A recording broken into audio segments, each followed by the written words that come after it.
They say miracles often come in disguises, not with wings or light from heaven, but through people, ordinary people, whose timing feels too perfect to be coincidence. This is the story of one such miracle. Her name was Elena, a 32-year-old woman whose world had quietly fallen apart.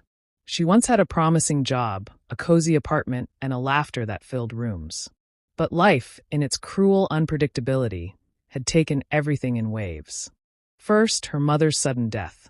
Then the loss of her job during company downsizing. And finally, her fiancé walking out, on the very day she needed him most.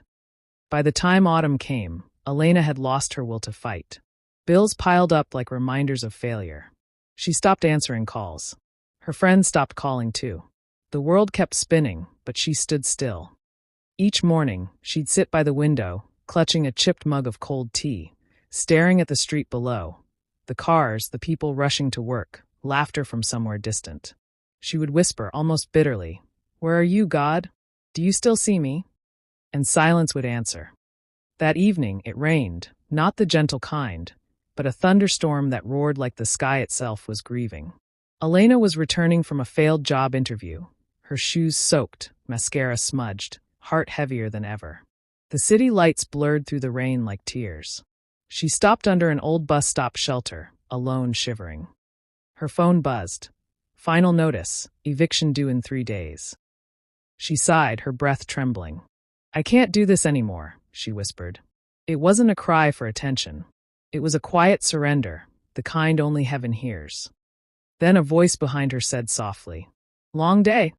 She turned. A man stood a few feet away, middle-aged, with tired eyes but a gentle smile. He wore an old brown coat and held a paper bag from a bakery. He wasn't anyone special, but something about his presence felt calm. "Yes," Elena said faintly, forcing a smile. "You could say that." He nodded slowly. "You look like you haven't eaten." She laughed bitterly. "That obvious?" "Only to those who've been there," he replied. Then, without asking, he opened the bag and handed her a warm croissant. "Take it. It's fresh." Elena hesitated.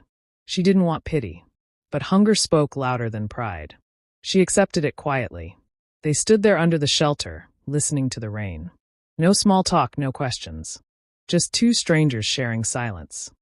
After a while, he said, "You know, sometimes life breaks us just enough so light can get in." Elena looked at him, confused. He smiled faintly. "You don't need to understand it now. Just hold on a little longer." When the rain stopped, she turned to thank him. But he was gone. Only the paper bag remained.